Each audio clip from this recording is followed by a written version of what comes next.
Hello. Welcome to episode number 42 of Just Chillin'. I am one of your hosts, Sean Hoffman.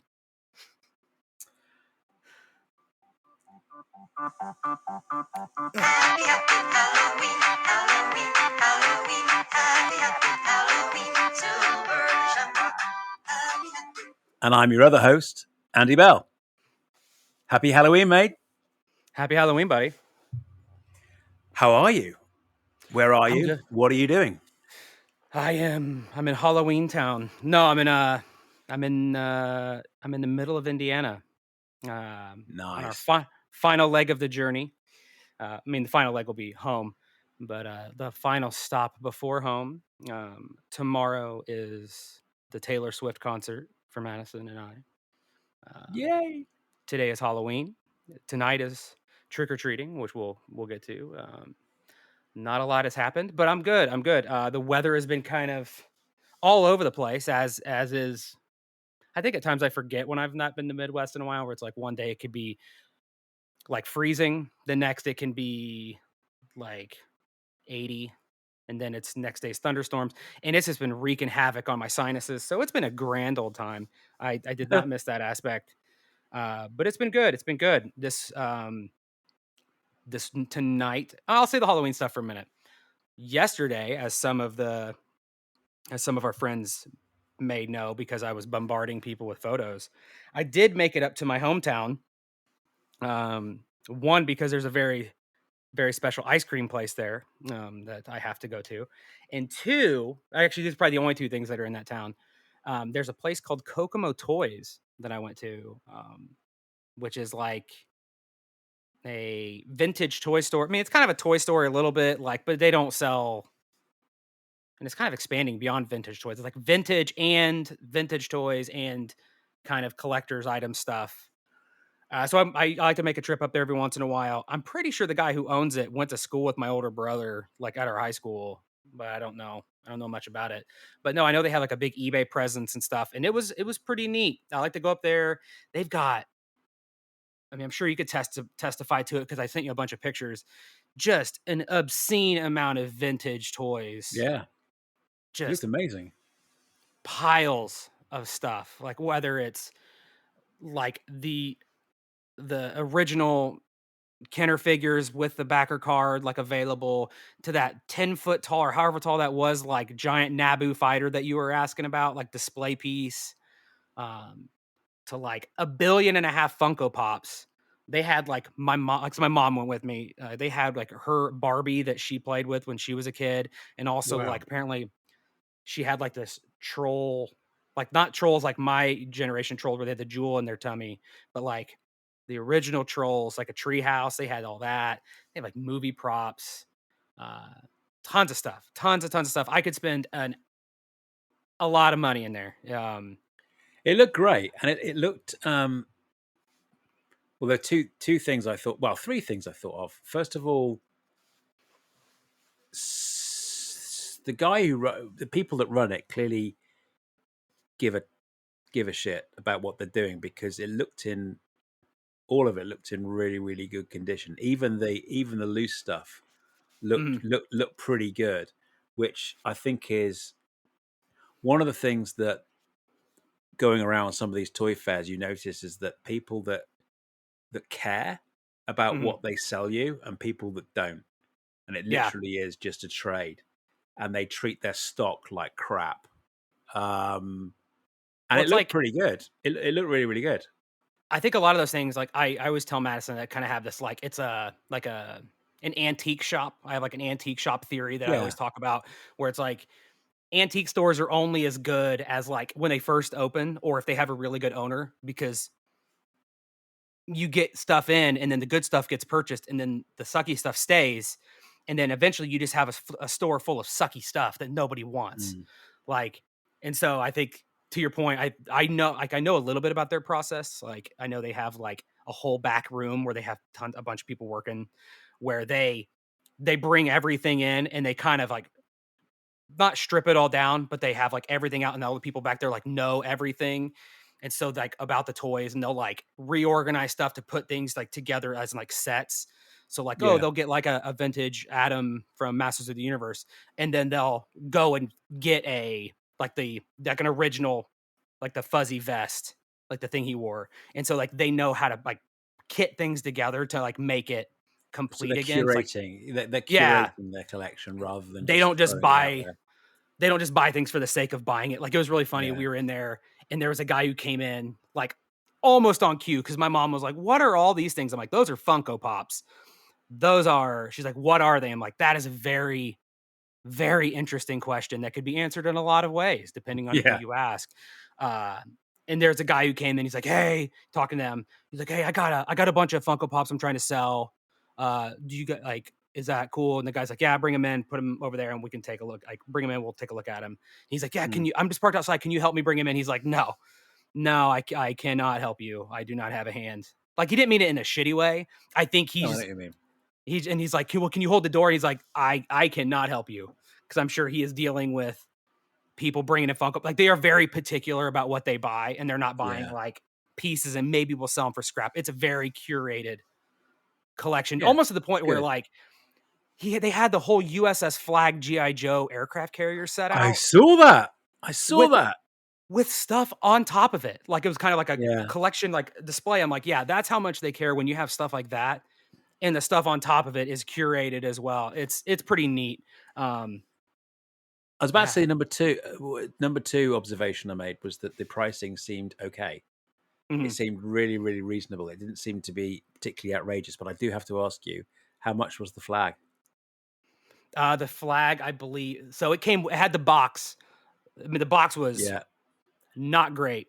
Yeah. I believe all the stuff in that window is the owner's personal collection, but it's also kind of for sale as well, kind of like a Yeah. display. Um, I believe it was either. I could be mixing up with something else. It was either 1,200 or 2,500. I'd have to look at the photo, Right. but Okay. I know it was one of those two. 'Cause I might be mixing it up with something else that was beside it. Uh, I'm sure it's an absolute nightmare to buy because it's like, hey, take all this other crap off, and how do you? It is insane how big that thing is. I've never seen Yeah. one fully put together in real life, and like that's ridiculous. Like that is, And you said that the N1, the 6 foot N or 5 foot N1, the Starfighter, that was about a grand, right? yeah, that was $1,000. Yeah, And it literally is a Toys R Us display. yeah. It was stood up Yeah, on it's a its solid end, and display. I think that thing was probably 6 or 7 feet tall. 'Cause it was taller than I was, and Wow. by a considerable margin, it was just kind of up on its points, and the tail was sticking up in the air. Yeah, I Yeah. just had like a price tag on it. I was like, oh, $1,000. It's like that a tax free tax write off maybe or no? Like Yeah, that you can have your that hands. it looked great. It looked great, but a grand? Oh, Oh yeah. yeah, it's like that needs to be packed and shipped and delivered. I mean, boss, I also don't need a 7 foot in one, but there was some other stuff in there that was like, ooh, I could. They had a they had something I'd never seen before. I didn't get a good picture of it because it was up on the shelf and I had the guy get it down because I was like, oh, that's kind of neat. It was a holiday Boba Fett. Like it was kind of a maquette, but it was Wow. very, very heavy. He had like a gun, but it was a candy cane, and he was kind of like posed in a way, and he had like Christmas boxes and stuff behind him, and like it had like on like a snowy background. I'm like, I've never seen this thing before, but it was kind of neat, Nice. and it's like it goes $75. I'm like, that's about 65 more than I wanted to pay, so Yeah. I'm okay. Yeah, It just looked great. pile. It It was looked fun. really, really it looked really, really good. And it reminded me an awful lot of this I don't know if you remember the conversation we had with Kev and Chris, and they talked about before they went to fairs, they went to a place in Leicester Hmm. Hmm. um, with this guy, this YouTuber. The YouTuber owns his store there, although he does tour. It reminded me very much of his place in that it literally an Aladdin's cave of stuff. But yeah, it looked really really good. Looked really really good. Yeah, it was fun. One thing that like it does take a little bit of the hunt out, like when you just go and you're like, yeah, I'll take all of this, Yeah, but it's still kind of like the other stuff we were talking about with Chris, where it's like it's cool to be able to see things in an easy way, where it's like you just walk up to a cabin and be like, that's everything, that's the whole line. I don't Yeah. like, I can see it all right there. Like, Yeah. there isn't like, if you had deep pockets, you could be like, "Instant gratification, I'll take that, thank you." But it was kinda neat to see, and that most of the stuff was, like, complete, like, they curate a lot of it, like, I was looking for some GoBots stuff for our Sith List friends, um, but there was a lot of Nice. Transformers, a lot of Voltron, Nice. but it was kinda cool just to be like, "Oh, yeah, that's what we had," and I think it was shocking for my mom because she, like, would ran the daycare out of the house, so she's kinda seen a lot of these toys turn over and stuff over the years, and just seeing the price tags on them now, I think was Oh, for sure. Yeah, yeah, yeah, pretty yeah, yeah. interesting. If my mother was alive, bless her, if she was alive today and she could see the type of crap that I'm buying and the type of crap that she threw away, Mhm. um, that was in our loft before after I left home, she would yeah, she'd be most surprised and most shocked. So you're now staying with your mum, right? You're now with Yeah, your yeah, mum. yeah, Excellent. You've got the concert tomorrow night. You've got the gig tomorrow night, and yeah. then when you heading back home, are you heading back home later on the weekend, or is it next week? Sunday. We're flying back Sunday morning, and so we'll be Right. back Okay. Sunday. Yeah, Into yeah. the So warm we will embrace of two very. Uh, uh, apathetic cats. Yeah, I was about to say two very enthusiastic cats, but if they're anything like mine, they'll just take one look at you and maybe vaguely remember that you've actually been away.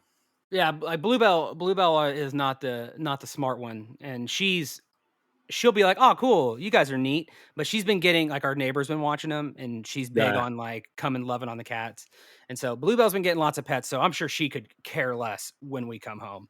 Right. Um, and our neighbors also picked up on the fact that Scoop is very temperamental in a like I'm either like interested, like, oh, cool, you're neat, and then you feed me, then I'm gone, or just like I want nothing to do with you and just kind of give you this like he's kind of like the stereotypical like uh teenager who's just kind of like Yeah, always yeah, like yeah, yeah. looking like Yeah. kind of like, oh, what the Like, hell, what do man? you what do you want?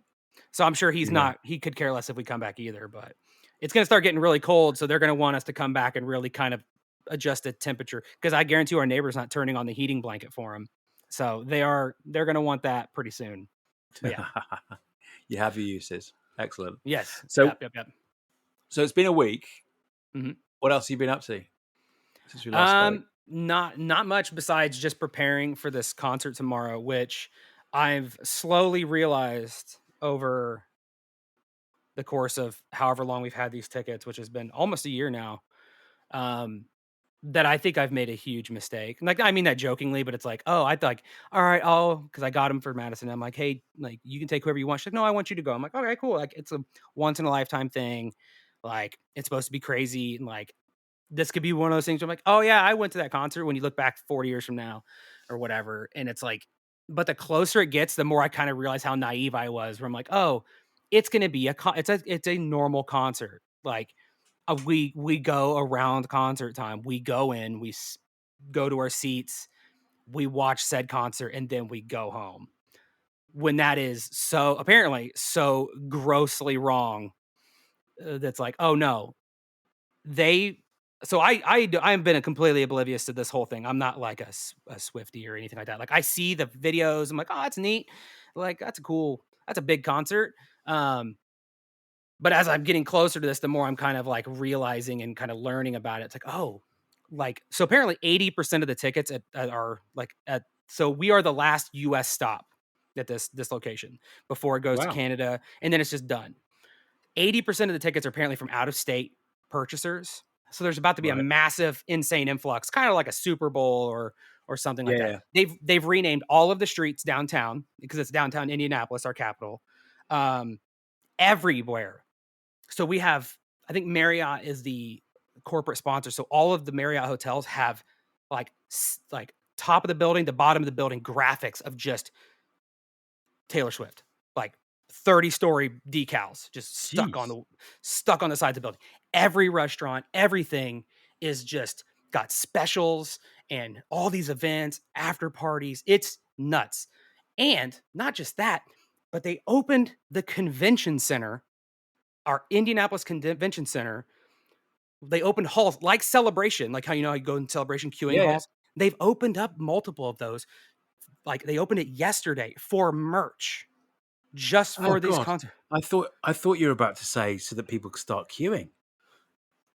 I would be not happy if that was the case. No, it's for merch. It's for merch because the lines for merch are so long that they open it 2 days early so that you could Wow. go in there and wait in lines for merch. Luckily, Madison rode the bus down yesterday and was like waiting for it to open because everybody was apparently saying, "Oh, get there before the out of towners get there because it's going to be insane." Like they're in these huge, like it's literally like Celebration queuing halls.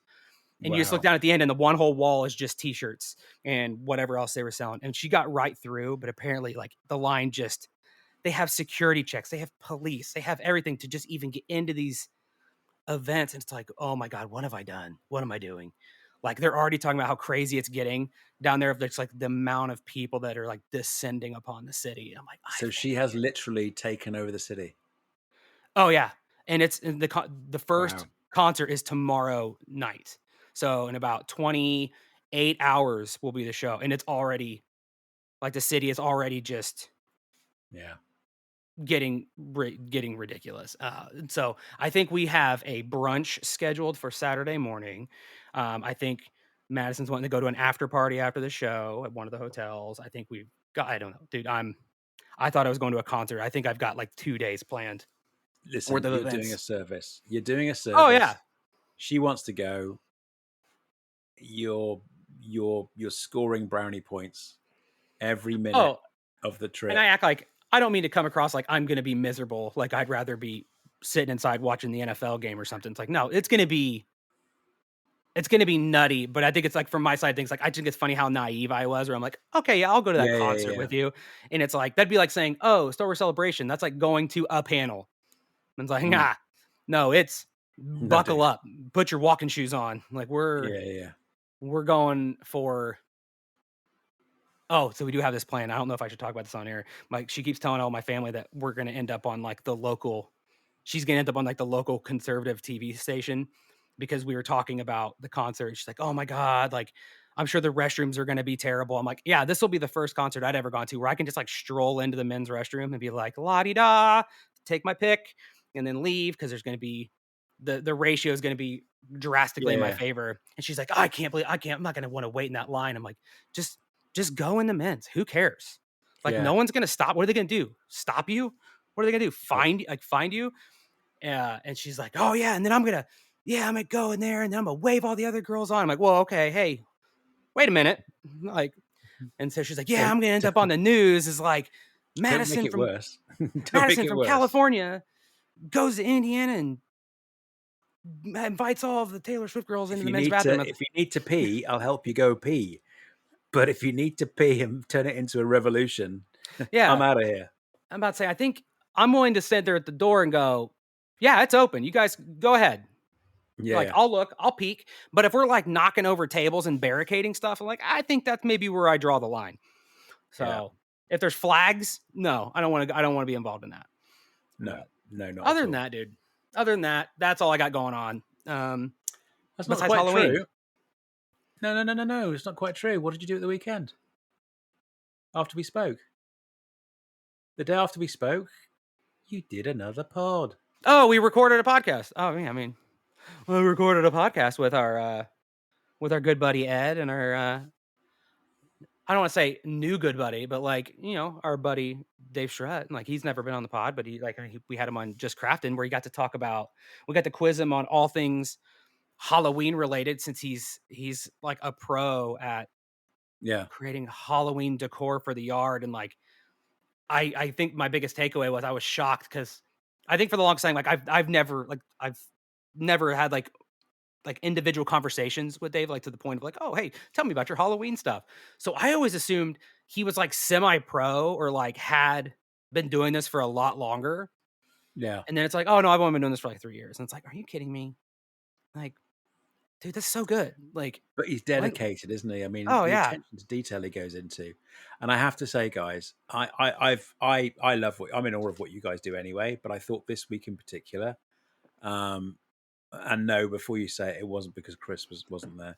I wasn't But gonna say this that. week in no, I know. I thought I'd start a bit. Um, um, but I thought this week in particular was really, really good. I thought the passion that Dave put into it and the explanation, he actually really, really good at explaining something that is very visual Mhm. with the spoken word, and I thought it was really, really good. And it's ironic because I probably already knew through a few things that I've sent him through Discord, but yeah, I kind of, you can see so much of the inspiration he's had from people like Van Oak Props and those guys. Mhm. Yeah, no, I really enjoyed it, mate, and I thought it was really, really good.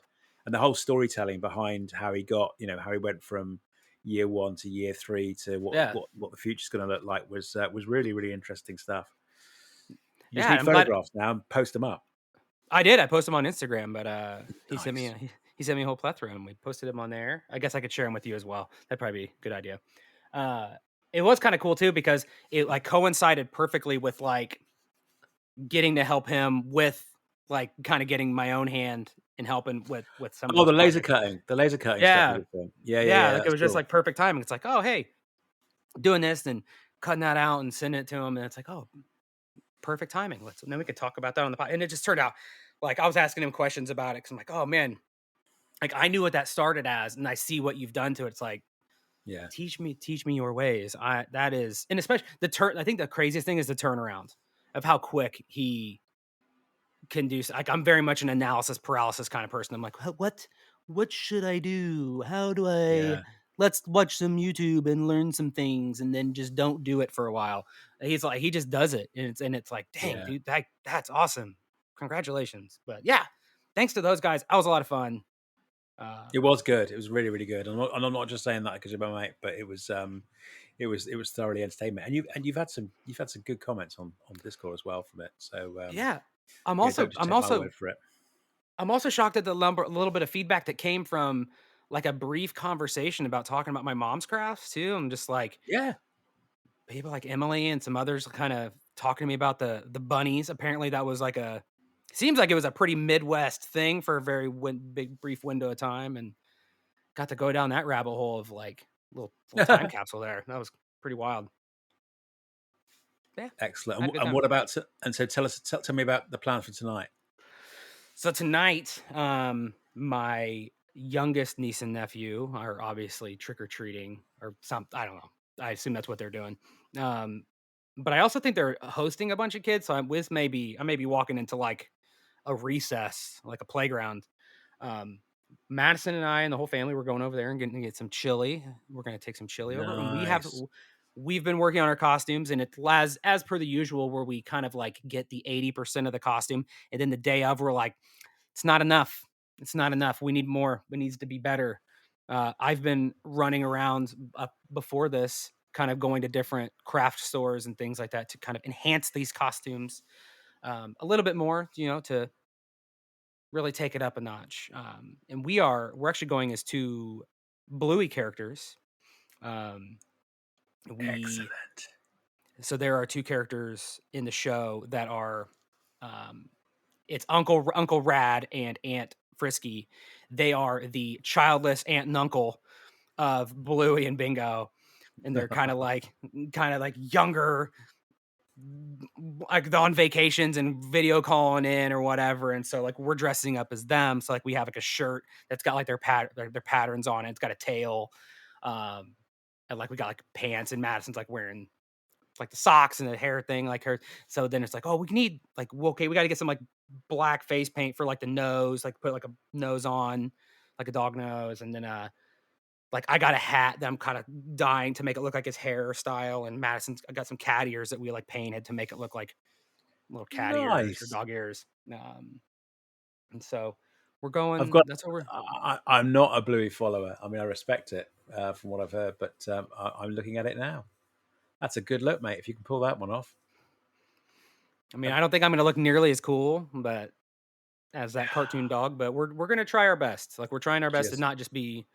It started jump out as in and just a go for it. T-shirt, and now it's like, all right, how do we do this like well, but like nothing against furries, but like not go full furry uh, walking around outside. So yeah.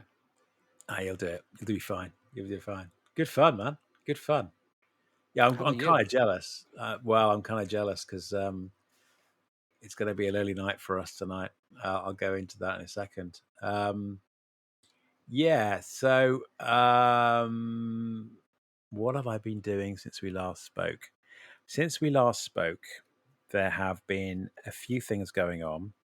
Mainly trying to um, get all my chores, high priority chores done around the house. Trying to get work sewn up as best I can because, of course, tomorrow we're flying out for a week away in the Canary Islands. We're going to take a That's, week off.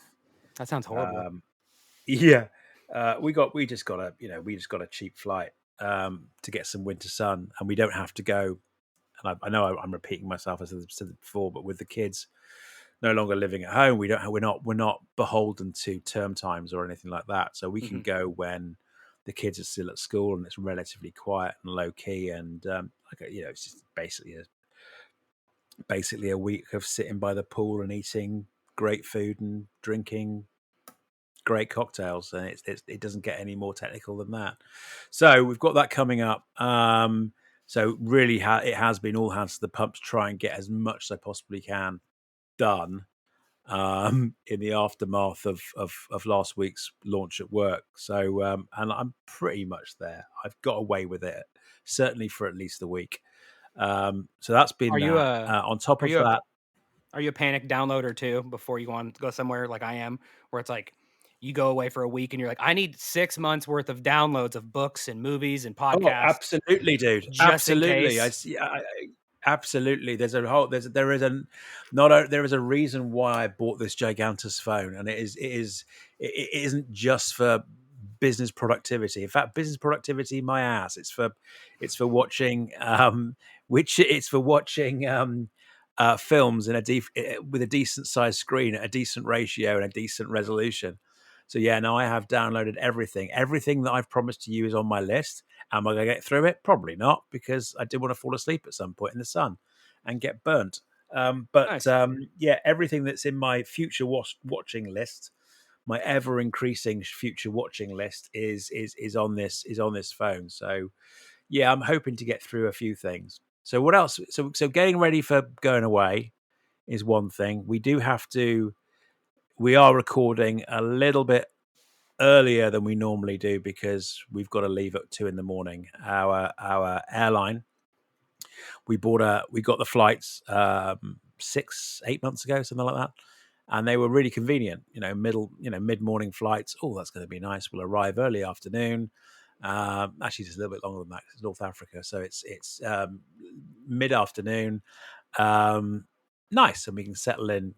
We can settle in. Anyway, the airline got bumped, and we're now flying at 5 in the morning. So we've now got to leave at 3 to get to the airport 2 hours prior to when we fly, which is a pain in the butt. But early night tonight, which is the reason why we're recording early, and just get there. And then when we get there, it's just relax and rinse and repeat for 7 days. And the reason why we're When recording a day later than we normally record, albeit we were a little bit late last week as well, is because Lucy celebrated her birthday yesterday. So happy birthday, uh, yay! yay! And that was really really nice because I'll be honest with you, I think both of us pretty much forgot it was her birthday because we're so fired up towards the trip that we'd forgotten to do anything. So we had it was really nice actually. We had Lucy's folks come over and we took them to a local Italian. Ed, if you're listening, it's the same Italian I took you to a couple of weeks prior because quite frankly they're a 2 minute walk from where we live and it's good food and we weren't in the mood to travel. And we had a really and the kids came back for Lucy's birthday as well, which was nice. They came back and also to kind of wish us well for the holiday. And it was lovely. It was really, really nice. Relatively low key, but we were able to celebrate in style. And after a couple of um, after a couple of bottles of fizz, gradually reclined back into bed with a full stomach and a heavy head of booze. So it's nice, really, really nice. What else has been going on? I wouldn't say an emergency call, but I got a call on Sunday from Chris from the Scruffies, saying it's going to be a quiet night tonight. It's just me and Jimmy. Could you come on? And I said, yeah, no problem at all. And what ended up being what I thought was going to be a relatively low key evening, I really, really enjoyed myself. And we tried to give it a. So I spoke to, as I said, I was on the Scruffy Looking Podcasters on Sunday evening, now available at your podcatcher of choice, from your podcatcher of choice, and we just chewed the fat, and we caught up as we always do on stuff that we've been up to, but we also had a bit of a Halloween slant to the whole thing. So uh, we kind of talked about what we liked about Halloween, what our favorite candy was, what our favorite movies are, and how we like to spend Halloween, etc., etc. So yeah, all good, all good. And it was a lot of fun. And it, like I said, I expected it to be quite mellow, but it Mhm. ended up being quite raucous and lasting for for nearly 2 hours. So yeah, it was a good, really good time, I really give really it good 2 time. thumbs up. It was a good Oh, episode. It cool. was a lot sounded like it was a lot of fun. Yeah, it was funny. It was really really funny, and it's quite interesting. It's quite interesting the dynamic of the podcast when there's fewer hosts. Do you know what I mean? Mhm. When there's fewer hosts, it kind of the direction of the conversation goes a certain way. Whereas when there's more hosts there, the the direction is pretty much, I was about to say formulaic, but I could never call them formulaic. But there's a lot to get in, if you know what I mean. There's a lot of Yeah, people that more need to structure. that Yeah. need to have a voice. There's a little bit of structure behind it. So no, I really really enjoyed it, and it was it was a right laugh to catch up with both of them. They're both on really really good form, as you'd expect. Um, so yeah, that's been my week, which probably sounds a little bit busy than I expected, actually. But yeah, it's been a good one. It's going to be been a good one. I can't believe it's been a week since you and I last spoke because it seems to Yeah. have shot by. Yeah, I agree as well. Um, so one piece of thing about your Canary Island trip, when you were in the middle of talking about that, because I knew you were going on vacation, but I never knew where. And so when you said Yeah, Canary Islands, I'm like, oh, I've heard that the Canary Islands before, but I'm like, if you're a moron like me who has friends who travel to Canary Islands, you may wonder to yourself, where the hell are the Canary Islands? And I thought, then I looked it up and I went, man, if somebody would have said for $1 million, point to the Canary Islands on a map, I don't think I would have been in the right hemisphere. So for those who don't know, it's about 60 miles west of Morocco on yeah, the northern horn of Africa. So yeah, yeah. I learned So something. I learned something today. it's the Canary Islands, Tenerife, Gran Canaria, um, others as well that I can't remember at this moment in time. They're all old colony islands that are still part of Spain, and they're a good place to go in the middle of winter. That's only a 4 hour flight, and you're pretty much guaranteed some warmth. Whether you get sun or not is another thing, but Mm, it will be warm, which will be nice, and that's the reason why we're going. And like I said, it's going to be quiet as well, which is great. And there's a few places there. I don't know if you remember me saying this when we had the episode with Turbo. There's an old filming location there that I want to go back to just for shits and giggles. I want to go back, and it's a place called Sioux City, mm, as in the Sioux tribe. It's Sioux City, and it's basically an old abandoned um, filming location for westerns that were filmed in Europe back in the 60s and 70s, that has been taken on by a family, actually, and they turn it into a western experience. nice. And it's brilliant. It's absolutely brilliant, and it's is it as grand as perhaps you could see stateside? Maybe not, but it's just a good day out. And if it gets cloudy, that's definitely where I'll be going because it's good fun. It's really really good fun. And yeah, we'll just see how it goes. We'll just see how it goes. Like I said, there's no agenda. There's nothing more that we want to do than just relax and hope for a little bit of sun while we're out there. So all good, man. All good. Looking forward to it. What about news this week, mate? I've only picked. I must admit, head down. I have not picked up on anything this week. Sorry, that's a complete lie. There's two things I've picked up on, but compared to the usual research I try and do, Mhm. it's very sparse. So for me, I wouldn't say it's necessarily news. I was gonna say like I think the benefit of somebody who doesn't maybe stay on the pulse of release schedules, especially for like non-Star Wars stuff. So like eventually when it comes and like smacks you in the face, like it's like you can kind of just be excited all over again, even though I've probably already knew some of this, but like it was presented to me as news yesterday when I was like, wow, Yeah. wow, look at all that. So I'll talk about I watched the finale of Agatha last night, but All right. before it aired, that like this isn't news. So people were like, yeah, we knew this. Um, they had like this kind of like trailer roll, like a teaser roll, trailer roll of like a bunch of the Marvel upcoming TV series, animation stuff, and some like like a light movie thing. And it was like we all know kind of the state of Marvel right now, and we're all kind of like not super excited like we were back in the day, but it's kind of Yeah. like I for me personally, I feel like I'm kind of like feeling hungry for it again a little bit. Like Yeah. Yeah. Yeah. the Deadpool and Wolverine was kind of like, all right, I kind of like this, and like watching Loki, then watching Agatha, it's like, all right, I think I'm getting into like the vibe again of like I could go back to some Marvel. So they aired trailers for not full trailers, but these were kind of like teasers for What If season 3, which is Right. coming in this December 22nd. Yeah. Um the Friendly Neighborhood Spider-Man. I put Spidey on my notes, but it's Spider-Man. Um an animated series, like it kind of like the Turtles one where like they took that animation style from the movie and we're like, we can't afford to do that, but we can do it in a cheaper version.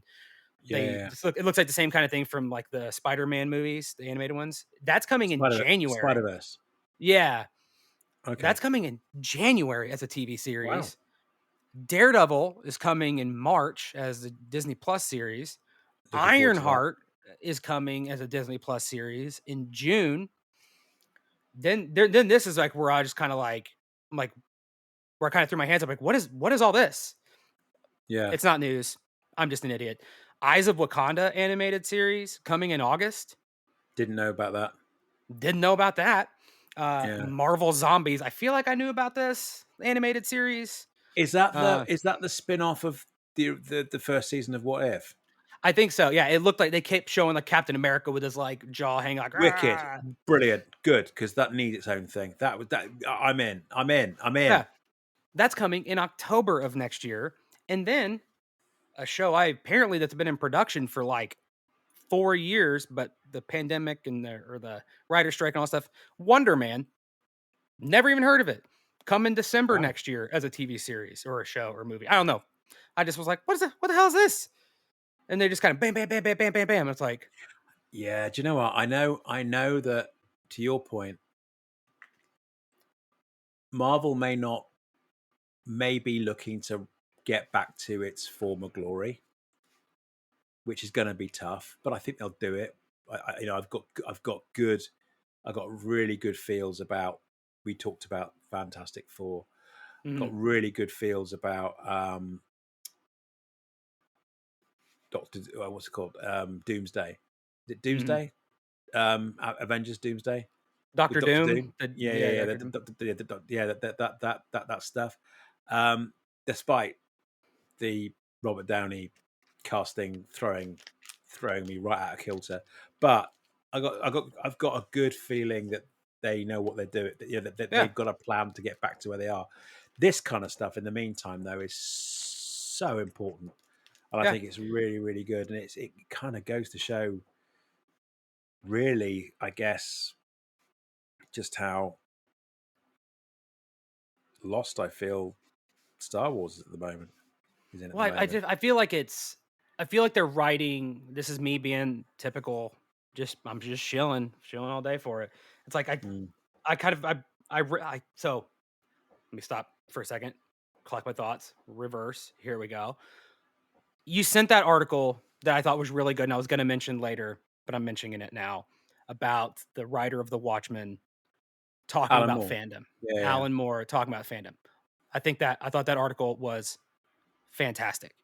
yeah. He's a good guy. If you, I'll put it in the show notes if you want to read it. It's great. It hits some really good points about fandom and fandom culture. Then I sent it to Madison. She sent me an article in response talking about the the retrospective look at like what we consider nostalgia. And like I think that ties pretty heavily into fandom Oh of like wow. Okay. and some of where some things are. I'll have a quote from that later for the end of the podcast. But I think a lot of that ties into kind of I will arguably say I am much closer to Star Wars is like my fandom. Like Hmm. okay, it's like that is the one I'm like if no more of that came, I would be upset. If nothing else came, I would move on. But it'd be like Yeah, that's yeah, yeah. kind of where I live. And so it's definitely the Star Wars news definitely hits harder, but I think I try to spend more and more time like looking at reading some of these articles and kind of taking that perspective of like I know a lot of our friends were really upset about the news that came out about the writer who like the screenwriter who was like let go and yada yada yada. And it's like kind of did a bunch of research and like, is this normal? Is this not normal? It's like, oh, this is like totally normal. Oh, totally normal. Yeah, yeah, yeah. Like for like the majority of things, but everybody's taking it as like a dig. It's like maybe I'm too connected. Like it's not, I don't really see it as negative anymore. It's like, oh, it's normal. Like it's not a big deal. This happens all the time. That's part of the draft writing process and the creative process. They still got paid and they did their job. And they're like, we're not going to move forward with this, but we have this draft. We're going to get some new screenwriters in to continue to perfect the story, get lots of different opinions, yada, yada, yada. This is how things get written. Like Yeah. if you have one person write a story like, wow, this is the greatest thing ever written. Let's go. It's usually not very good. It's kind of get It's a quite committee, rare get as well, because the yeah, idea being is that you go through some sort of you go through some sort of filtration process. yeah. Does that make It's sense? it's an iterative kind of filtration Yeah, process. yeah, yeah, yeah, yeah. It finds the problems and yada yada yada, but it's all kind of this larger thing of like what has fandom become? What are the mistakes of looking at nostalgia? And I think Star Wars is kind of I think Marvel is ahead of Star Wars in this like what I'm calling like the recovery period. Yeah. Um where they've had they haven't had as many of the bumps and bruises as maybe what Star Wars is going through. But I Do think you think this they've I got? Do you think they've got an advantage in that there's such a broad palette within the Marvel universe? I mean, I do. it's not focused on they can diversify. I mean, one of the you know one of the surprises that came out of the original ramp up was the introduction of the Guardians, for example. Mhm, Lesser known superheroes that ended up becoming much loved, mhm. and I think that that is to their advantage in that they've got such a broad spectrum of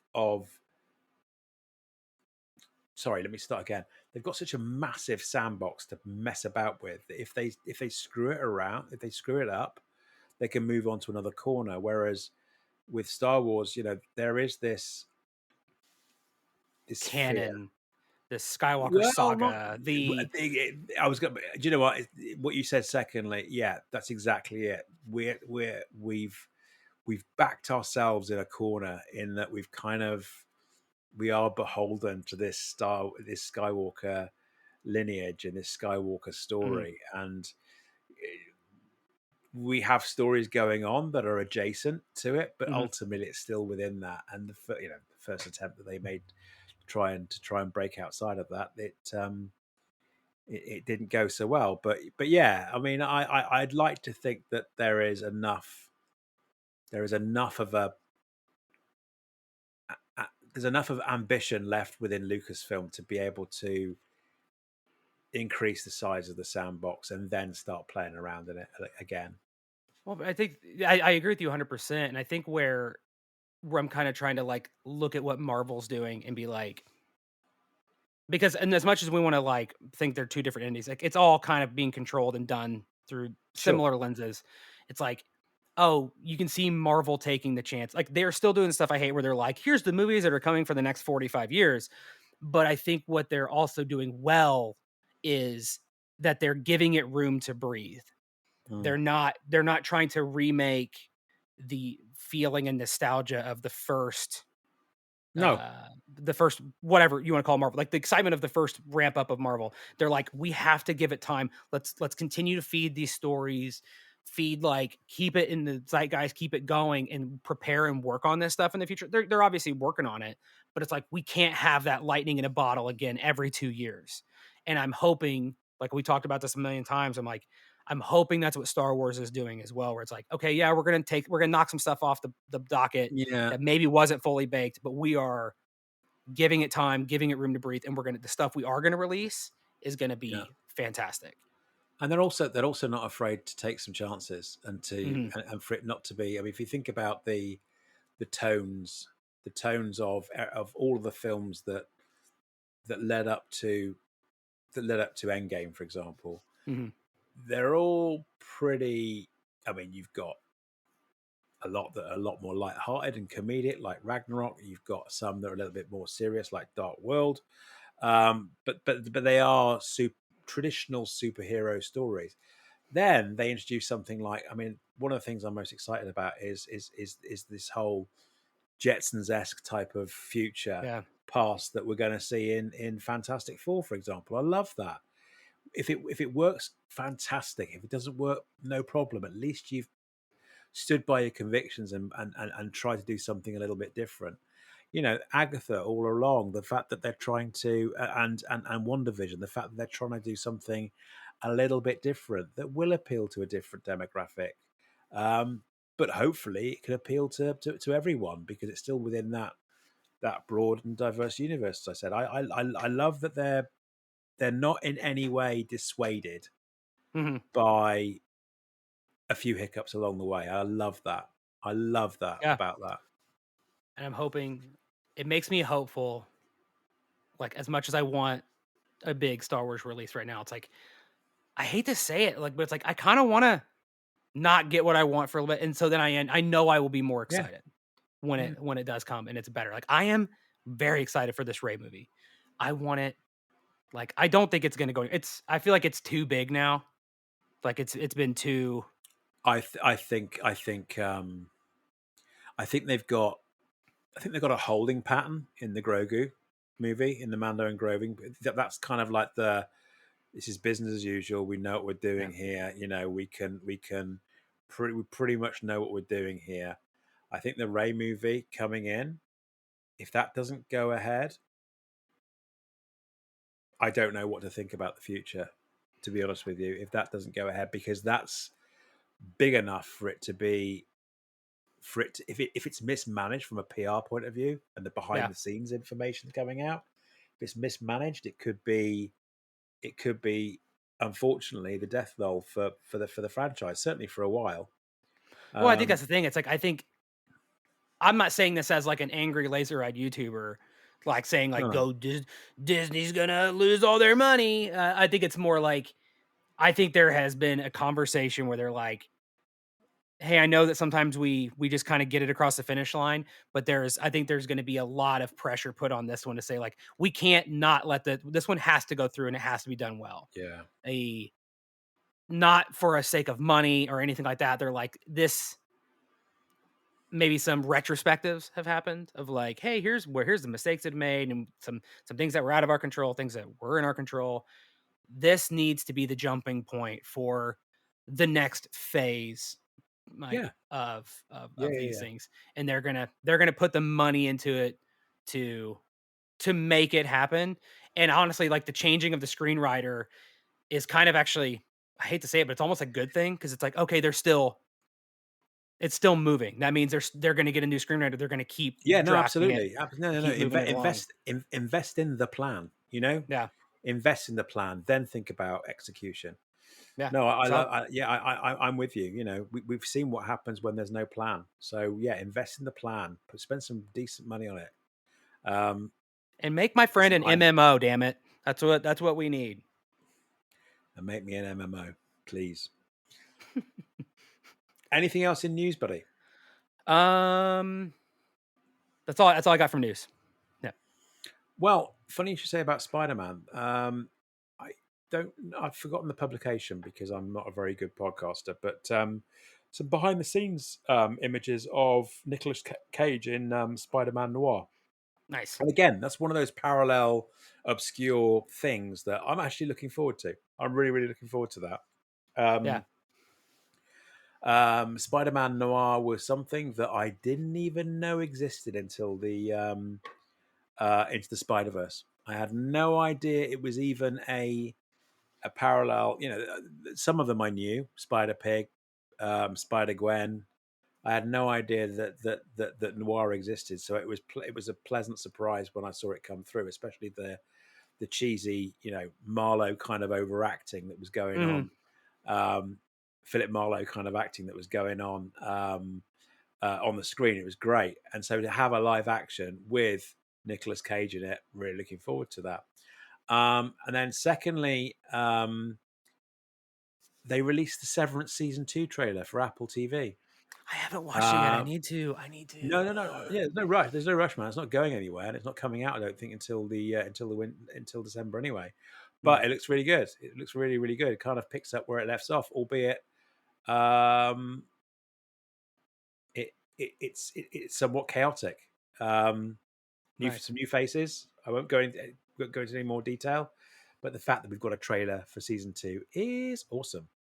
And Question again, about the that's up to noir you. stuff. Yeah, Do were they?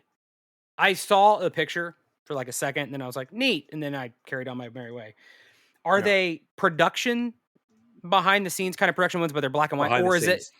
okay? So it's not like because I keep wondering in my head, I'm like, is it going to be more like Frank Miller's Sin City style, where it's like, oh, that's they take that noir, then they kind of like amp it up and almost make it comic booky a little bit, like with high contrast, like 2 or 3 colors, or is that going to be like the look where it's just the I black and don't know, white? mate.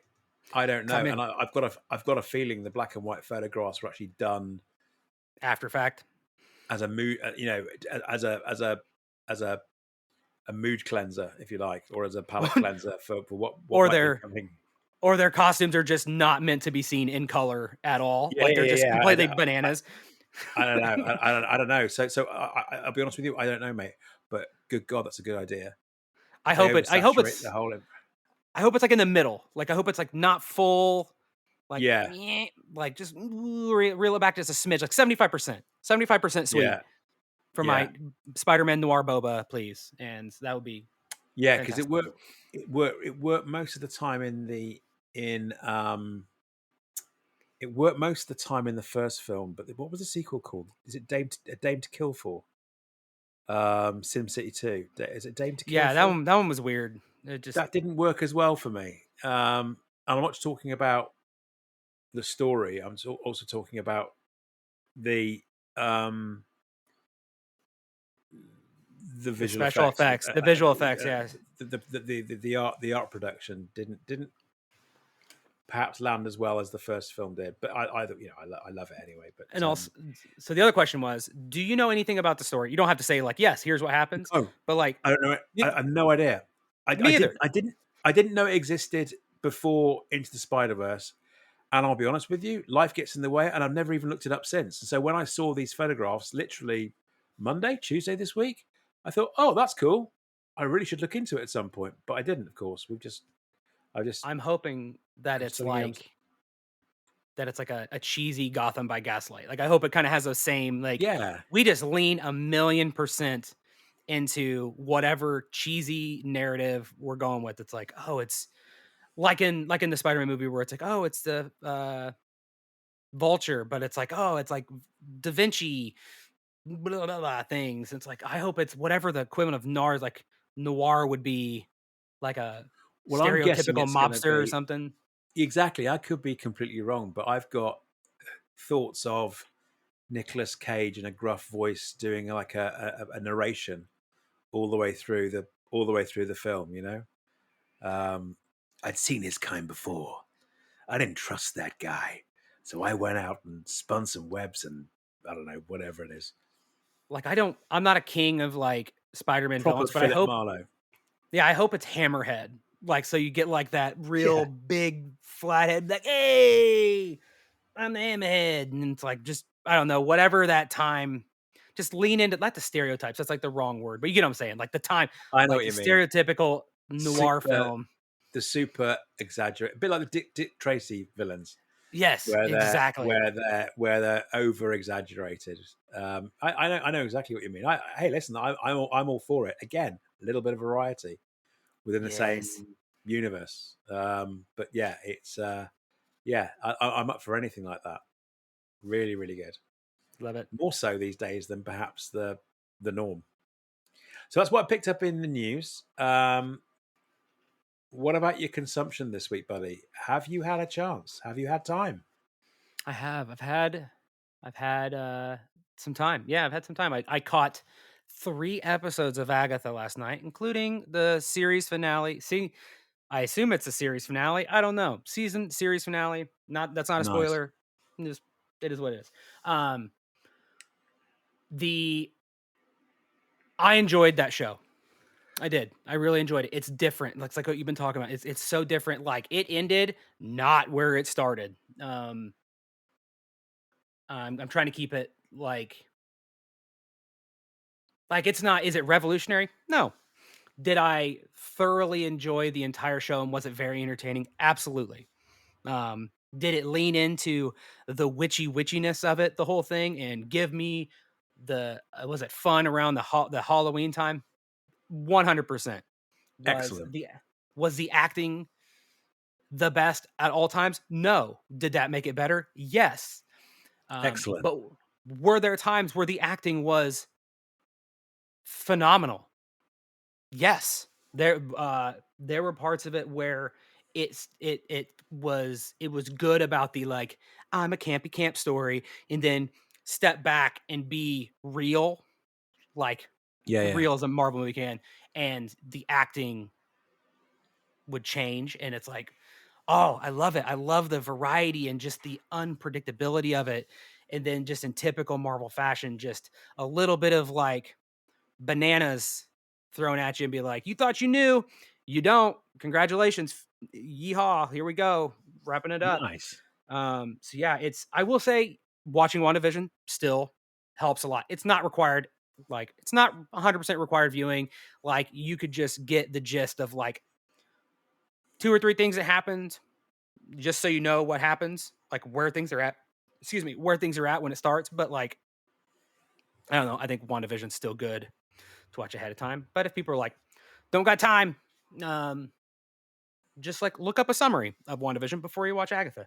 I thought it was a good time. It was a really, really fun. And I look forward to seeing how that kind of like uh lane, like swim lane of the Marvel universe kind of continues to evolve. Cause it does seem to be kind of like what's that game where you're like the ball and you pick up all the trash and you get bigger as you ball? Like it kind of feels like that's what this is. It's like there's a ball Yeah. rolling. It's kind of like WandaVision, Agatha. Like there's all this stuff that's kind of mushed together. That's all kind of let's see where this thing goes and what all it runs into. It was a good time. I had a blast. I look forward to you catching it at some point in Well, time in the future. I do have a very small update when it comes to me telling you what's going on, which I hopefully will give you a little bit of confidence that I'm making my way. Cool.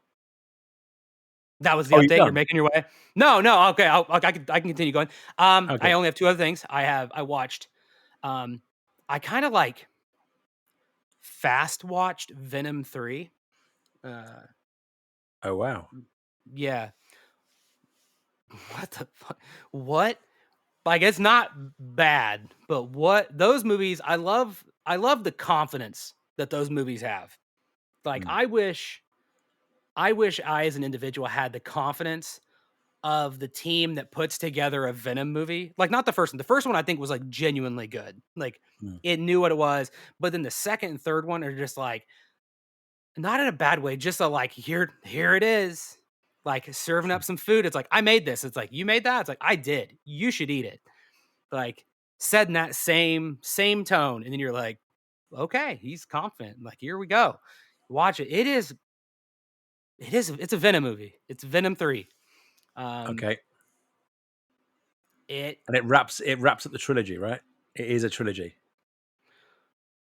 uh y- yeah. Maybe yes, like that. The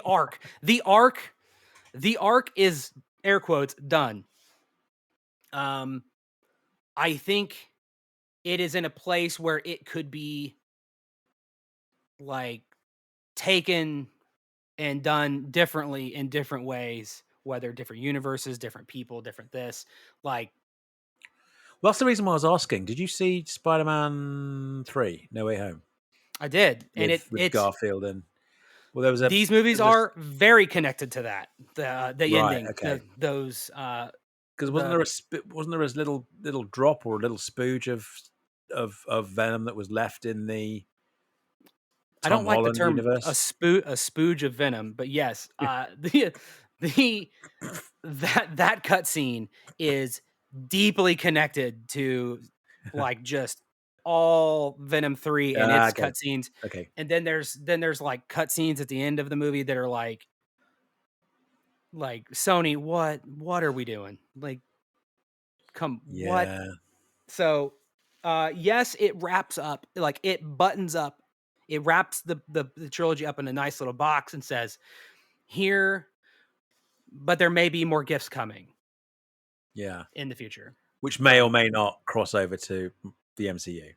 it. I don't think, okay, here's a better way of phrasing it. I don't think they know. I Okay, think that's where they left it. okay. I wonder how is there a finite, a little bit like the Hulk? Is there a finite time that that Sony have left with? We should I probably think look they this up have at to some point. keep creating them or they lose it. Right. That's Okay. that's the understanding I Okay. have. Okay.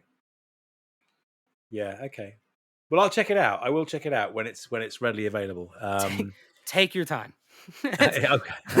I will definitely. Come on, we're positive. I will. No, I will check it out. You said you had something else you watched as well. I watched Penguin. The latest episode of Penguin.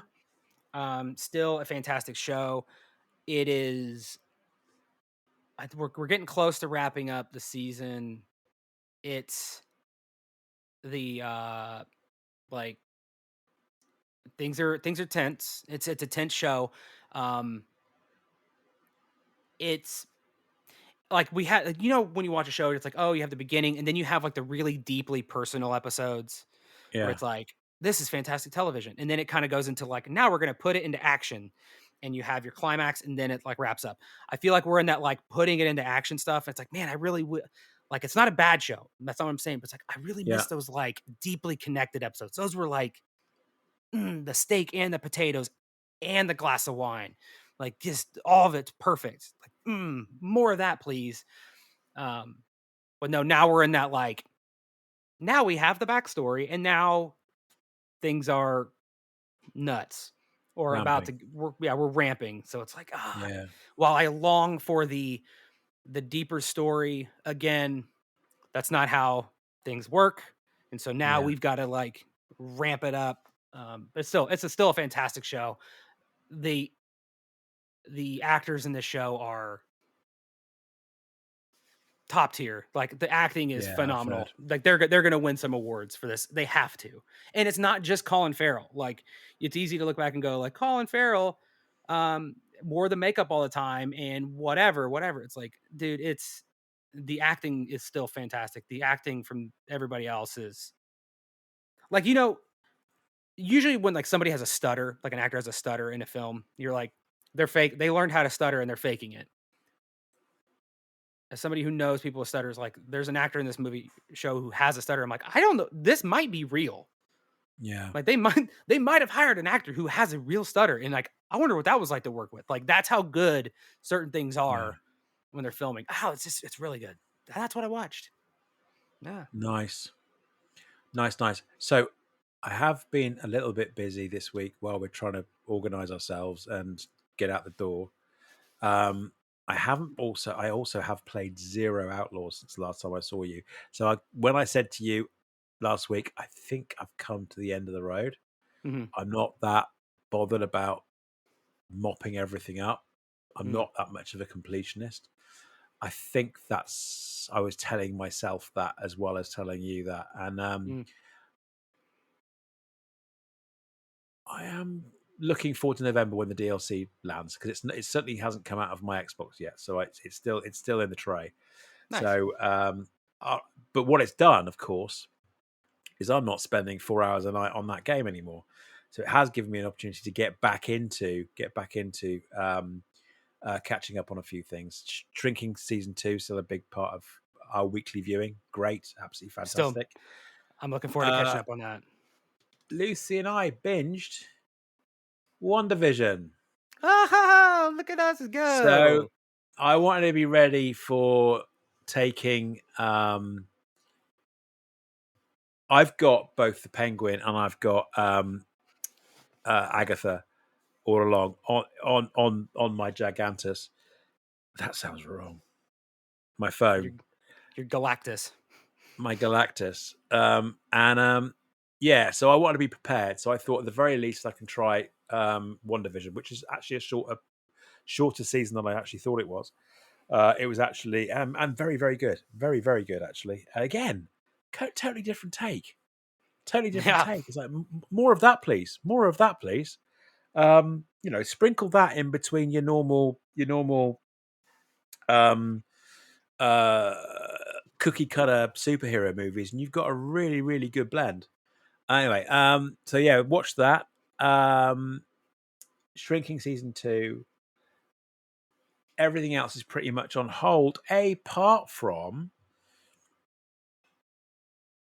Lucy was. I came in from work the other day. I was out here in the shed doing some work, and I didn't finish until gone 8, 9 o'clock at night. And I walked in, and Lucy was at home. And sorry, of course she's at home. She was watching TV, and she was watching something that she just stuck on in the background because she didn't want to switch on our programs. And it's a program called Nautilus, and it's basically a prequel to the 20,000 Leagues Under the Sea story, the famous, Ooh. yeah, the famous HGUL story. And it it's really really good. It's really really good. So she said, "Well, look, I've only just started. Should we start from scratch?" It's like, yeah, I'll cook us some supper. And we sat down and started watching it. We burned through the whole series, and it's on Prime in the UK. But I've got a feeling at the moment it's still only available on Prime in the UK. Let me explain why. So it's a it's a British production, and as I said, it's called Nautilus, and it tells the story as to how Captain Nemo, became Captain Nemo, and um, became the captain of the famous Nautilus ship. Prior to him being the legendary character that we know in it was Jules Verne, not H.G. Wells. It's Jules Verne, isn't it? Sorry, it's not. Sure, it's Jules Verne. Yeah, It's Jules Verne. yeah. That's what I thought. Um, Yeah. yeah, prior to that story, and apparently it was originally commissioned by Disney. So it's Mhm. commissioned by Disney. It was produced by Disney. It was ready to go. Probably a little bit of post production that hadn't been done yet, and they canned it. Mhm. And they actually canned it. It was part of that $3 billion write off they had. Was it last year or the year before?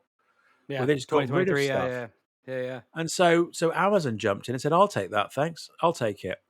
And I've got a feeling that you guys are going to get it at some point on AMC. I could be completely wrong. I was trying to find out as much information as I possibly could, and I got a feeling at the moment in terms of Amazon, it's only available in the UK.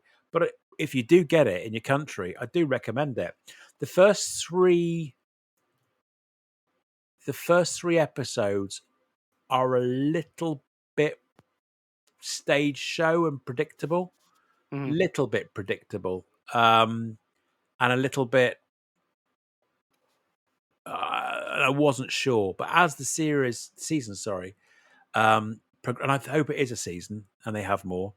As it progressed, it got infinitely better, more and more better, as the plight of the crew of the Nautilus became more and more acute. It was really, really, really good, and I've really, really enjoyed it. And for someone that has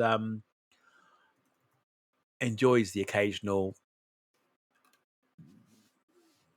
no brain adventure, swashbuckle adventure. Mhm. I thought it's been really, really good. So I hope you get it. I hope you get it. Um, Now we just need somebody to buy the Dark Crystal show and oh finish that, yeah, see that one through. God, that was beautiful. That was such a beautifully done show. You know, I'm not gonna defend everything that's come out over recent years because some of it has been literally trying too hard to pull on the nostalgia strings, Mm, and it's fallen for me quite flat. It's like if that's all you've got is a bit of nostalgia, mm. then maybe maybe that was a bad take on your part.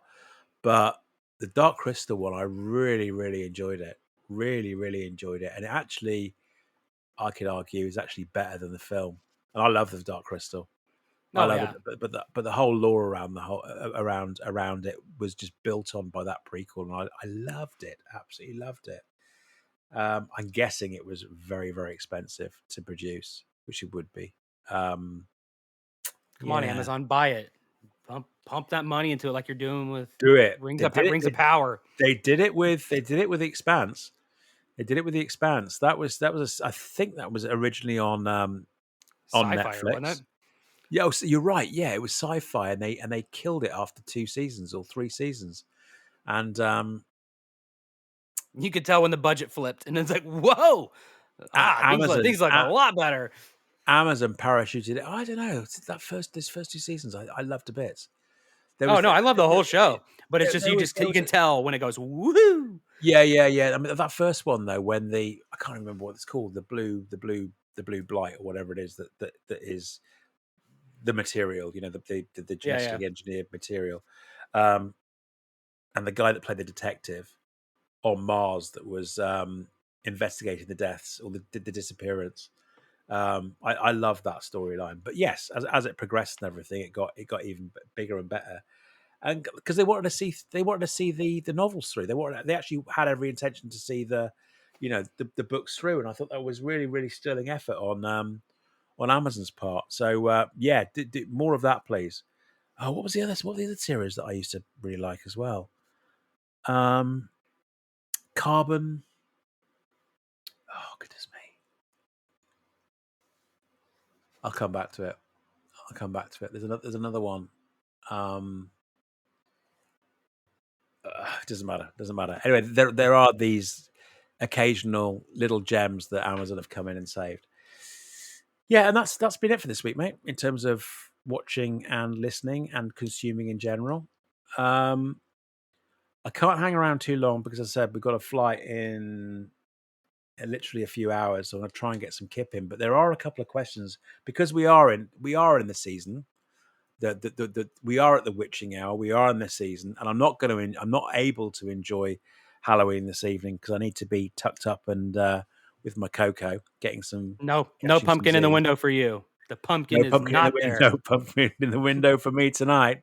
No, sir. I was going to ask you two questions, and I would give you my responses to these same questions as well. If you were to think about the really, really broad repertoire of stuff you like and the films that you enjoy for various reasons, what would you say was your favorite Halloween inspired or horror esque film of all time, and why? I was gonna think about. I started to think about that when you kind of mentioned it earlier. I was like, I'm gonna think about that during the pod. Didn't think about it. Didn't think about it. Obviously, like the when I grew up and like discovering Nightmare Before Christmas was pretty pretty impactful for me. This Yeah, was before, like, I discovered it as like a VHS tape at my grandma's house, like before it was kind of like when it was still kind of under the Disney like side hustles before they kind of wrapped it under their umbrella and were like, oh, we're proud of this now and we're gonna sell a ton of stuff. Like that was like pretty groundbreaking for me. I was like, whoa, what? No pun intended, but what is this? mm, Um, that was pretty cool, just the animation style and yada yada yada. But like obviously it's become a whole different thing over time since then. But that was pretty. pretty impactful. Um, in terms of like horror movies, um, Well, it doesn't have to I, be horror. It can be, well, but yeah, the Halloween Halloween style. is I the mean, season. I'm gonna give you multiple answers for different things. It's like I grew up in like the height of like the Disney Channel stuff. So like movies Yeah. like not Hocus Pocus, but like Halloween Town and some of those others were like they are the worst. But it was like just there's pieces of it that are just very, very, very good. I used to love like not the it's kind of a TV show for a while, like way back in the day, like the Nickelodeon Are You Afraid of the Dark, like the Goosebumps TV show that went along with the books, not those movies. Those are dog water. The books and the TV show were pretty good. In terms of like horror movies, like obviously I think I was a little young for some of like the classics, but there were ones that just like Poltergeist. Watching that as a young age was like, dude, what am I doing? Like Tales from the Crypt Keeper. That scared the shit out of me as a kid. Yeah, yeah, yeah, yeah, yeah. Like, it's like right before going to bed, it's like, "Why are you up?" It's like, "I don't know. Why am I up? Why am I watching this? This is horrible." Um, there was one other one that just used to just really more modern. I had a more modern answer too. It's like, it's not even really horror, and I know a lot of people love to hate on them, but they are just the ones that I can't get enough of. And I'm not a big horror or like gore horror, like thriller kind of movie person in that regard.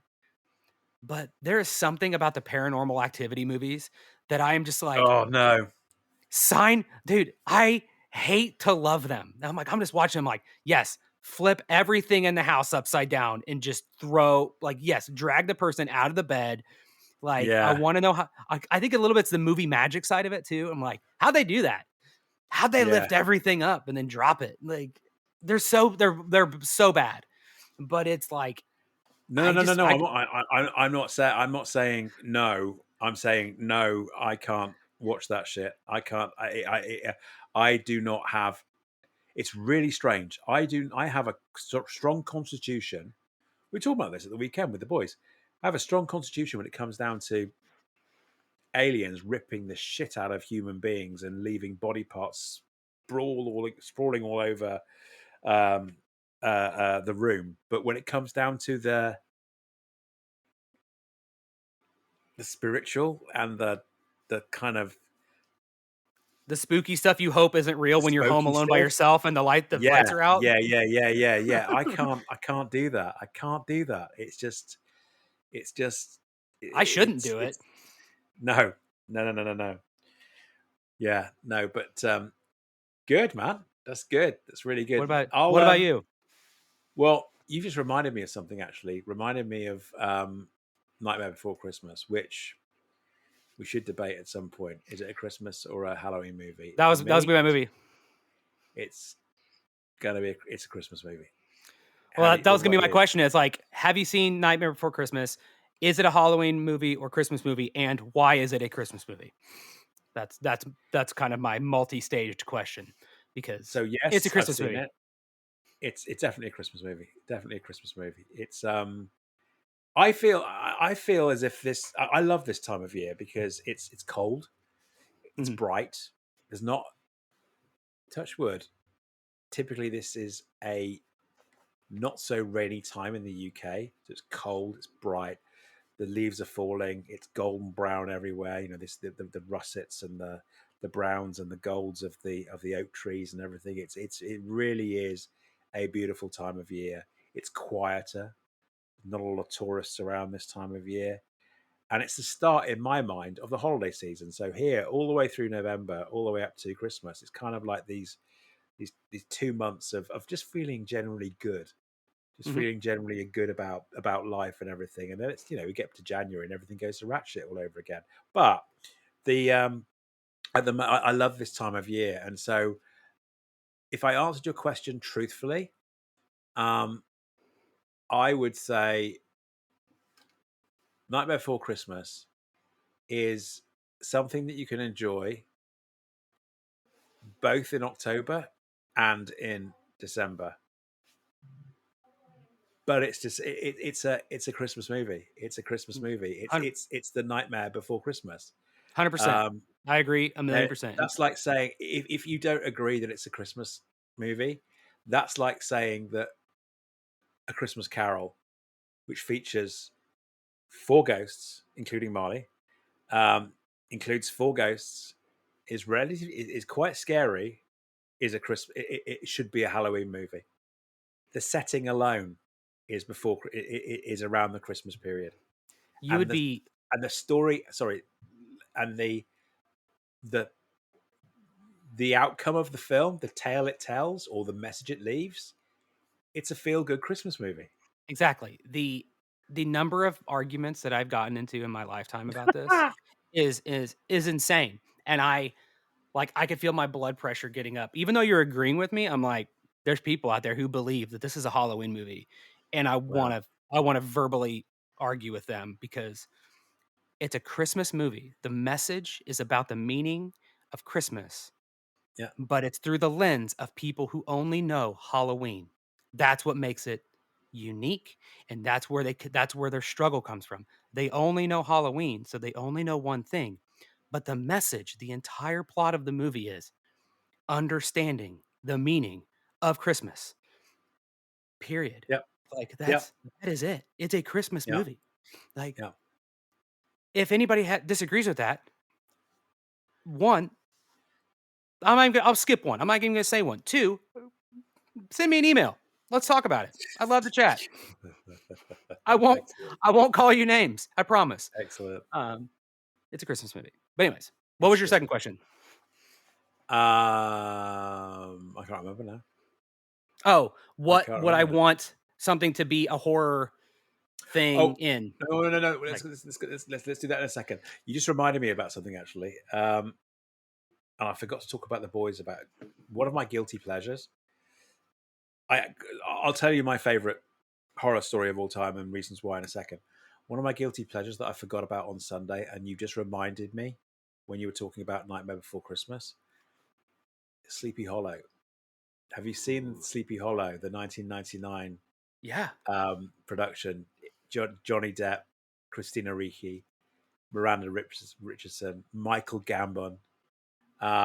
It's really, really, really, really good. It's quite funny actually watching. Sorry, I don't mean this to in any way um, laugh at other people trying to be British, but it's quite funny watching a lot of folk that aren't British play British people, and some carry it off, and some don't so well. But Christopher Walken, and the reason why I like it the most, Christopher Walken as the Headless Horseman, absolutely terrifying, absolutely terrifying. I mean, imagine having that at your front door. No way. Sorry, I could going tell back to the question.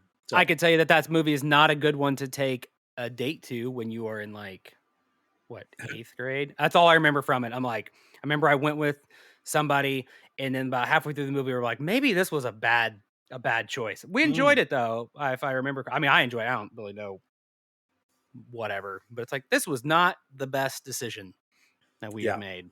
But yeah, I yeah, enjoyed it. It was a good movie. A lot of fog. yeah. A heck of a lot of fog. Heck of a lot Yeah. of fog. Um, so my favorite my favorite movie to watch at Halloween of all time, horror, spooky, Halloweeny, and it's The Thing. And we talked a little Mm, bit about it on Sunday, and it is The Thing. And because of the type of genre of films that I like, it was always going to be a film that involved aliens and not the paranormal. Aliens or a monster or something physical as opposed to the paranormal and freaky mind games and stuff, which I just can't deal with. I just can't deal with. And the thing, it is a horror film, but you could also say in the same vein as Alien, sorry, it is a horror film, but in the same vein as Alien, it's also a bit of sci-fi as well, which is right up my alley. So it is The Thing, and it will always be The Thing because it moved from a film that I really, really enjoyed to a widely celebrated cult classic for a start.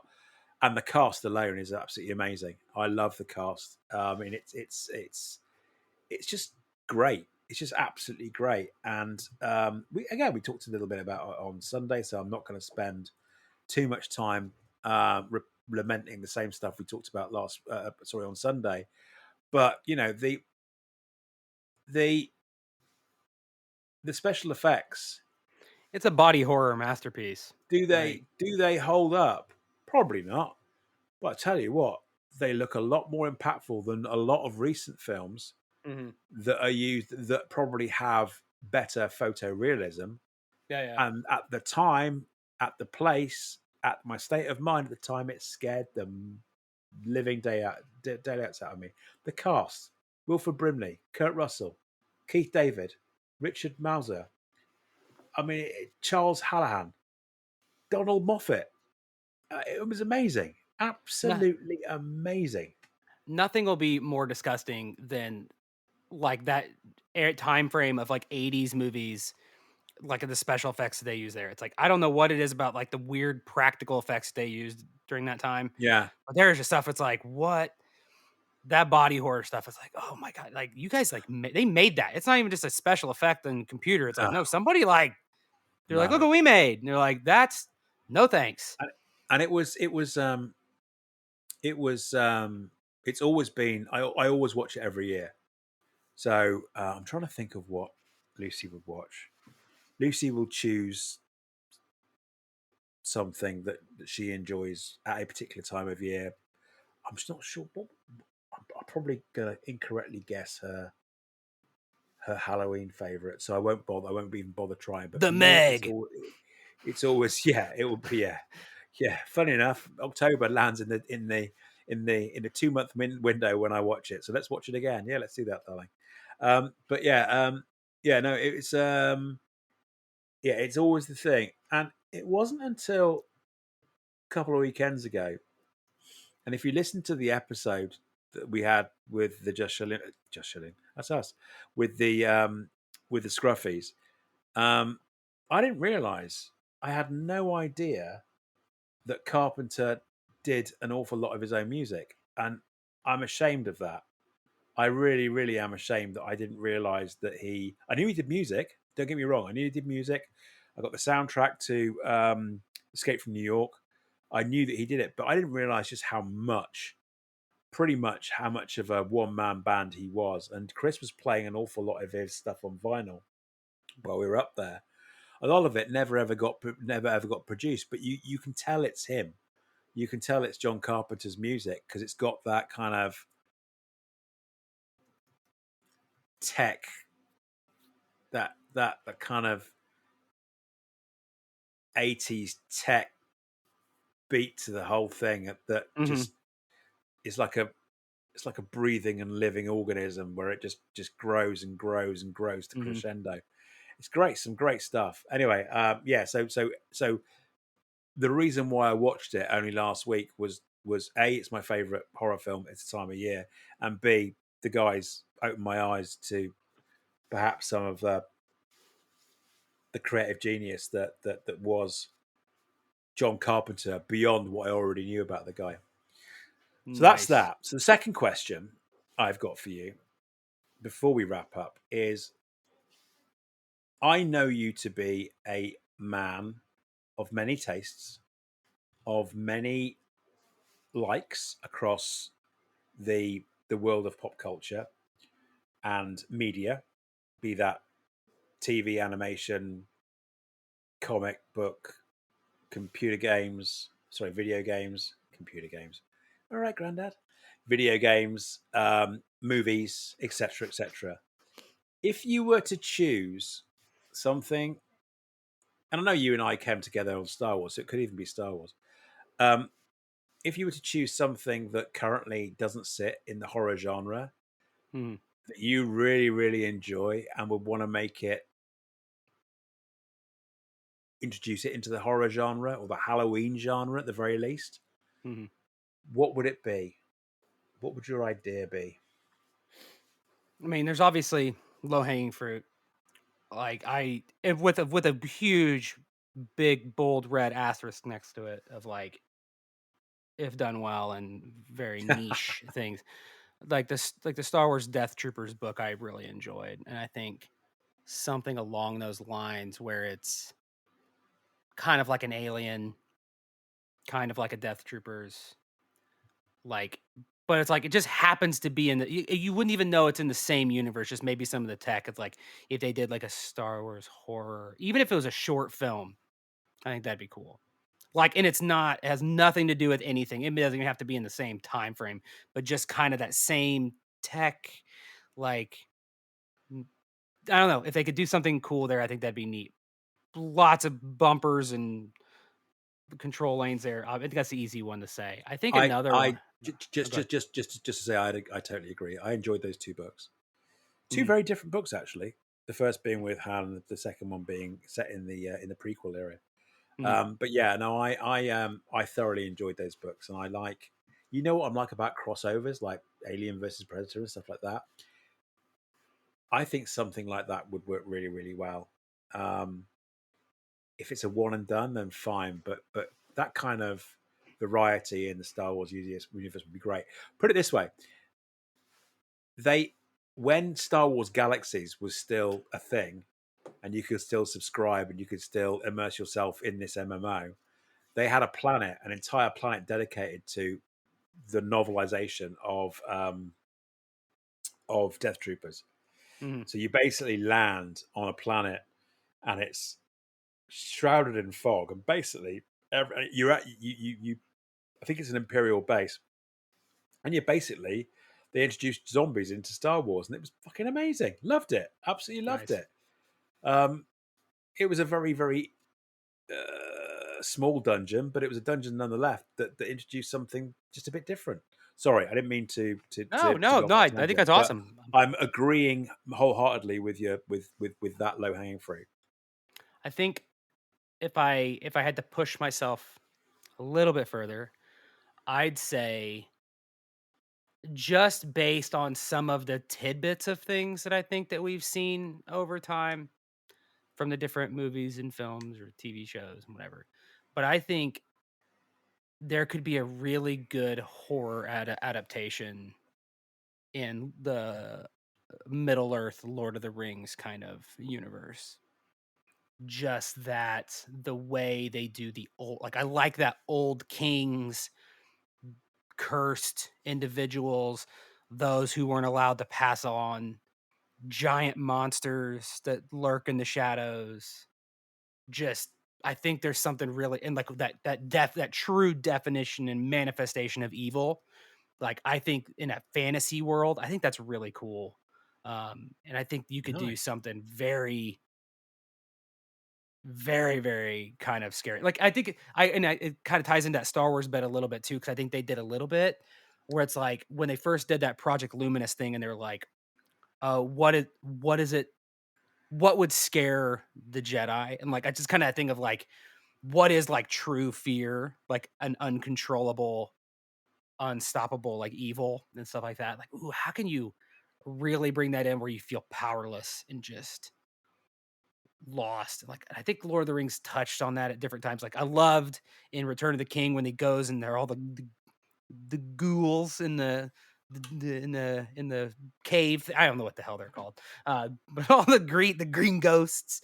It's like, ooh, that's Oh, spooky. yeah, the undead guys. What are they called? The ones that broke their oath. Yeah, I know what you Yeah, mean. and we're like Yeah, yeah. in Rings of Power where it's like I already forgot what it was, but you go to that like cemetery thing and there's the goobers popping out of the cemetery like sucking people into the holes. It's like, ooh. And but everything has like a reason. That's what I liked about it. It's like it's not just monsters for the sake of monsters. It's like, oh no, these were people, and then they did something bad, and now they are forever trapped as just dementors or whatever the hell they are, Mm. just terrorizing this little plot of land. I think that's Nice, I think that's cool. That's nice. I love that. I love that. what about you? Um, well, I got two. I got two. The first is it kind of has already been done, but I'd love to see it in something a little bit more mainstream. I don't know if you ever watched Firefly, the TV series, the Joss Whedon, sorry Yeah. guys. Yeah. So the oh god, what are they called? I'd take anything in the Firefly universe, not just Yeah, yeah, horror. no. Come on, Reavers, the Reavers, the Yeah, concept of yeah, the Reavers, the idea that these are normal people that just became savage, but they didn't become a zombie. They didn't. They still are able to maintain technology. They still have a. They're not a hive mind. They're not a mm. hive mind like the Borg, but they kind of they're Like aggressive, the front of their brain just is like anti. gone. Yeah, anti-establishment. They maintain their ships. They can still operate. They still have the ability to operate technology, and I love that. You can drop that in anywhere. I mean, it worked really well really well in Star Wars. To your point, the idea of the Nile, the Nile is great, but they're kind of organized. They're kind of a little bit too sentient for me to be really treated to be seen truly as something scary. So the idea, let's use Star Wars for an example, or what would be more revolutionary is Star Trek, because everything is so clean in Star Trek and everything is so pristine in Star Trek. The idea of there being this complete barbarism going on within Starfleet that is again not a hive mind like the Borg. It's nothing as organized or as draconian as that. It's Yeah. basically chaos. I, Well, it's like I, I know what the it is. I know what it is. I don't know. Think of Star Wars or Star Trek combined with Event Horizon. So or all of the evil in physical form coming through Event Horizon and into yeah. the Star Wars universe, it would be bloody chaos. Well, it also feels like it's a Absolute little bit like chaos. the like one of those Rise of the Planet of the Apes movies where they were trying to like bridge the gap of like how did it get this way, and they kind of explained it as like the humans got the wasn't the disease, it was whatever that virus they created, and The that's what like virus. Yeah, slowly yeah, turned like, and they slowly get it at different times, and like you yeah, watch, I yeah, don't yeah, remember, yeah.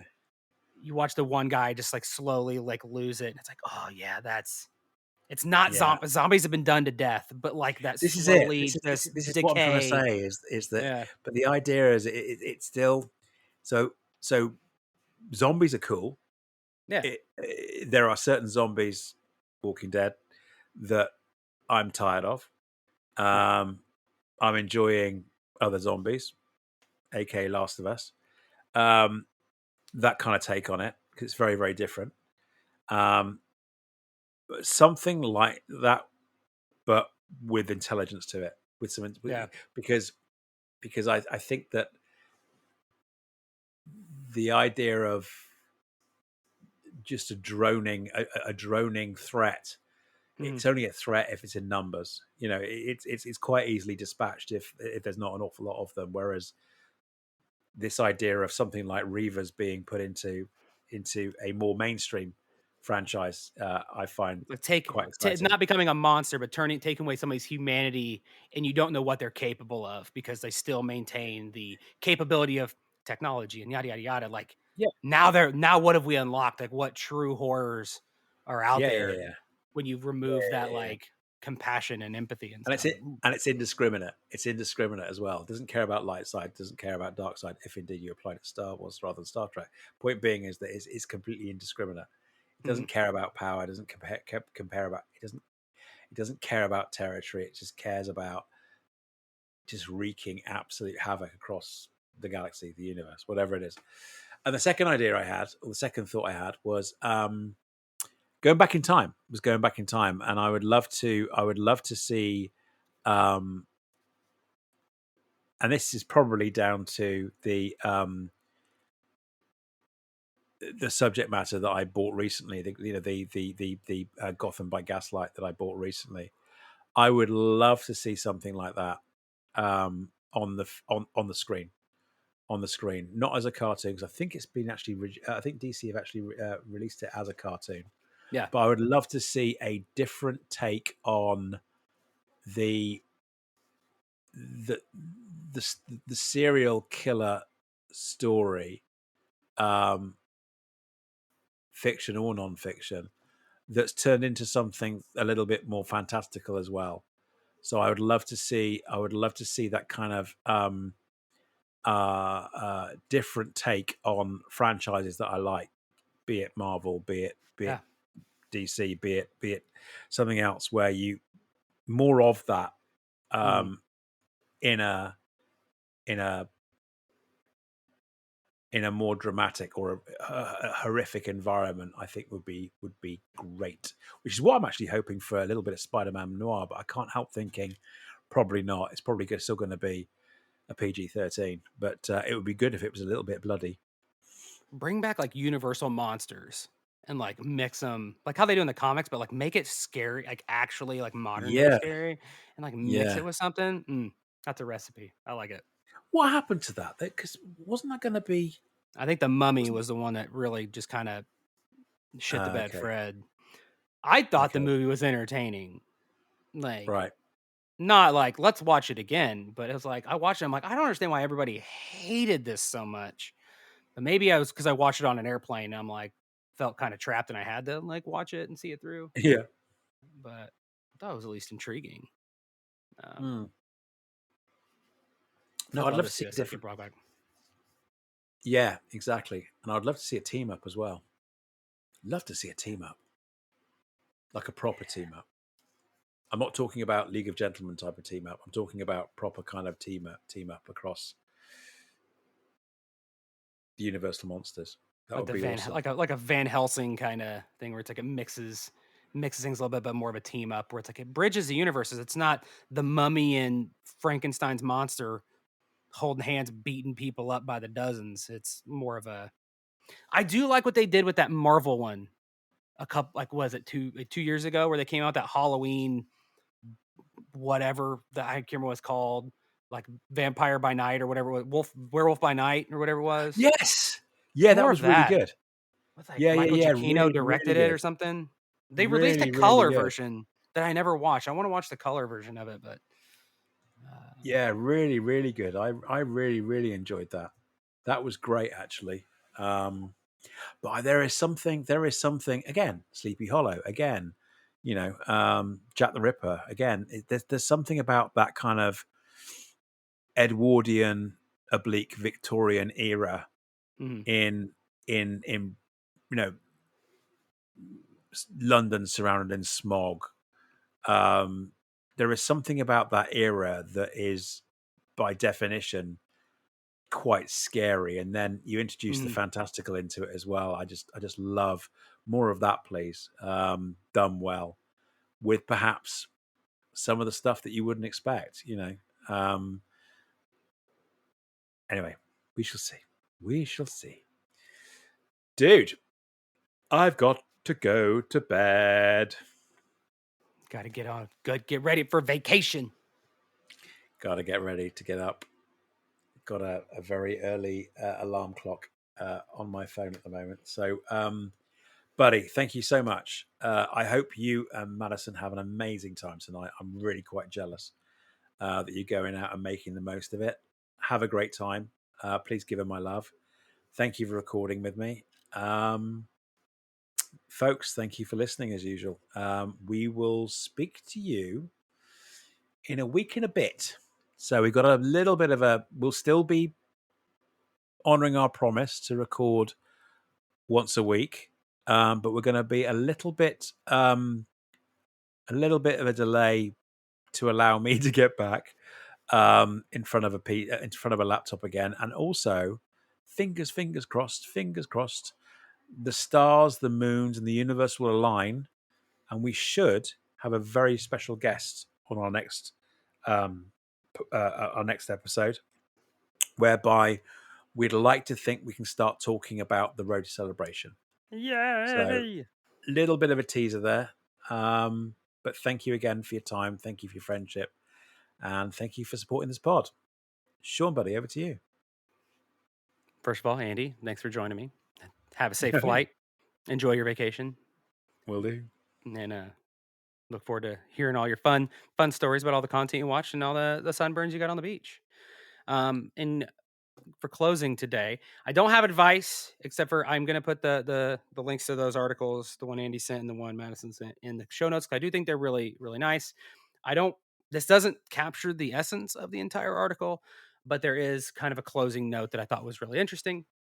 It's in reference to nostalgia and the way we look back on things and the way you look back doesn't like there is no uncertainty anymore on like how things were. So like back then, you may have been stressed out all the time, whatever, whatever, whatever. And so then when you look back, you forgot all that, and things look back like you have nostalgia and whatever. And so the closing thought is that I'm going to include in this, which is a larger part of the larger article, and it doesn't do it justice. The quote goes: "The past wasn't as good as you remember. The present isn't as bad as you think, and the future will be better than you anticipate." And I thought that was really interesting in context to how we look at fandom, to how we look at the things we love, and at different times of our lives, and how we are now. And so, just keeping that in mind Nice. is always helpful. I like that, dude. I like that a lot. Until next time. Till next time. See you in a week, Uh, buddy. Bye. Bye.